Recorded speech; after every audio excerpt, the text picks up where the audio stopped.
Okay, so let's take a look at a picture of a die. So we've got a single dot, a couple of dots, three dots. I think you're probably pretty familiar. And then the backside, 4 or 5, another one, and then we're going to have a 6. So this is a good reference. And the thing is, I need to consider even amounts of polygons. Now, certainly I could map on pictures of dots, but I want this to be 3D. I want this to take advantage of the light and the texture and everything we're going to do to it. So just dropping an image on there seems kind of a half-assed way to do it. So we really want to just go a little bit further and actually have the circles indented. In order to do that, when I subdivided this, I knew how many times I was subdividing it because, well, I had to work through it also before I recorded this.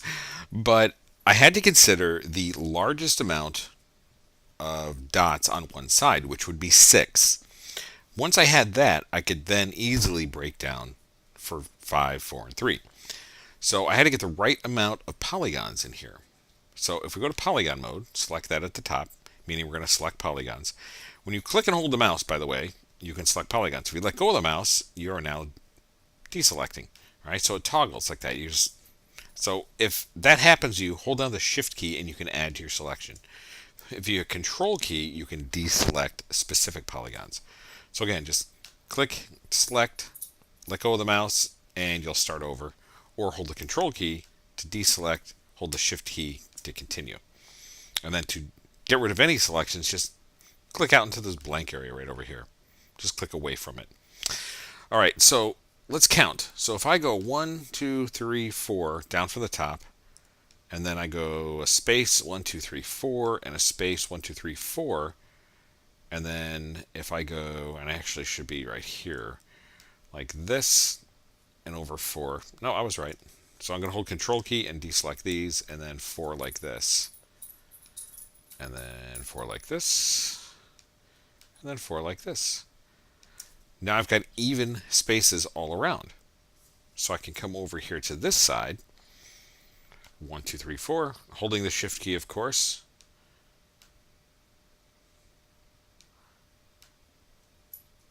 And there are my 6. Now, I don't have to keep them to the edges if I want. I can move them in, but that will work fine. All right, so we know 6 is going to work, which means when we do 5, and let's just give this as an example, 1, 2, 3, 4, 1, 2, 3, 4. Okay, so if I deselect this one and this one, there's my 3 across. Get rid of these 2, there's my 5. So this will be the right amount of polygons for the cube. So it was just a little bit of trial and error. I'm sure those of you that are much smarter in math than I am can figure out the math a little bit better and faster than trial and error. But that said, let's hold Control and get rid of these and do our 6-sided. All right, so how do we make these into circles? All right, there's a great new feature in here. And under the Deform tab, right here, and we are in the Model tab, I should point out, up here. So we're in the Model view with the Deform tab. Under the Align tools, there's a new one called Radial, and there's Linear as well. But if I hit Radial and then click, look at that. Instantly turns those selected polygons into circles. One of my favorite new features. Almost worth an upgrade. And there was a plugin out there for a lot of years making a perfect circle. It was terrific. It kind of worked pretty well, and then with new versions of Moto, it wasn't working as well. And well, it's nice to have this integrated now because it works flawlessly. And if you look at some of the tools here, you can work on angles and play with the weight of this a little bit, different things like that. So if you don't want it quite a circle, you can actually make little TV screen size, old TV screen for those of you that remember what those are, and things like that. You can flatten it and move the centers and things like that. So works really well. All right. So that being said, I can hit this spacebar to turn off the tool. Now, spacebar is not really the exact way to turn off a tool, even though I do. Q on your keyboard is quit for the tool. Not quit the program, quit for the tool. Okay, so I've got these circles. What do I do with them? Well, I want to bevel these in a little bit, but I want to do all of them the exact same way. So I've got 2 options here. And this is something you're going to figure out as you learn to model and as you use Moto. There are multiple ways to do things. All right, so you can either take these and reselect them later and finish making the side with 5, the side with 1, the side with 3, and then bevel them all at once. Or you can bevel now and remember those preferences, how many millimeters you beveled it and how much you moved it, and then repeat that.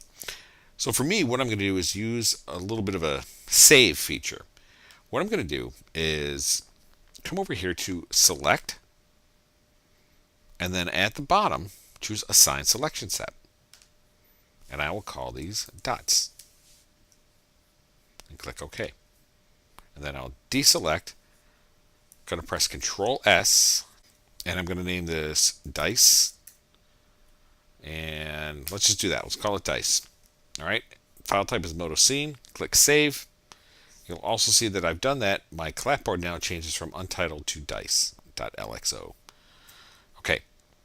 But what if I want to select it again? Well, now I don't have to go back in and do all this. It's still pretty easy to do, but what I can do is go to the selection set. So if I go up to Select, then come down to Use Selection Set, I get a pop-up, and in that pop-up is dots, what I just created. Click OK, and all of my selections are back.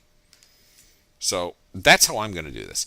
Now you can make multiple selection sets. You can have edges and dots and one single polygon. And the reason that selection set is good is because sometimes things are tedious to select.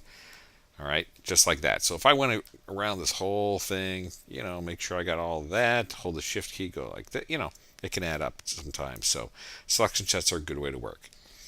All right, so let's do a couple more. So going back to our reference real quick, we had 6 would be on this opposite side here. I don't think it necessarily matters in this case. I'm sure there's a Vegas rule, and I'm sure one of you will email me, well, the 6 needs to be next to the 5 because the algorithms of the dice. Well, I'm not going to worry about that.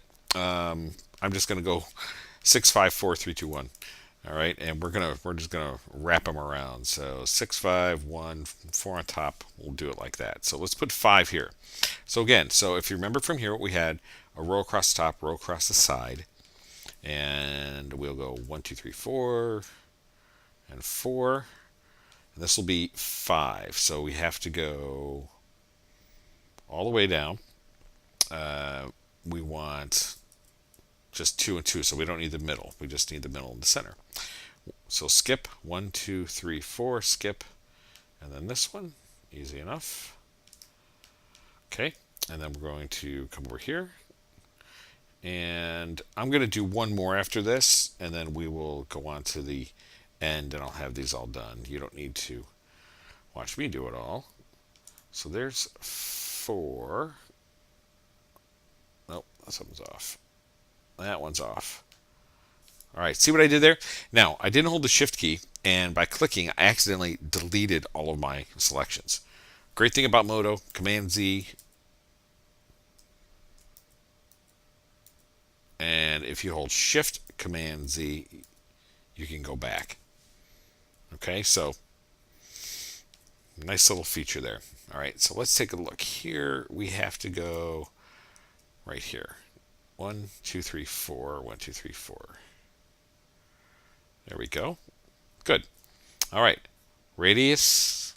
I'll take the radial tool. Click once. Press the Q key. Turns off the tool.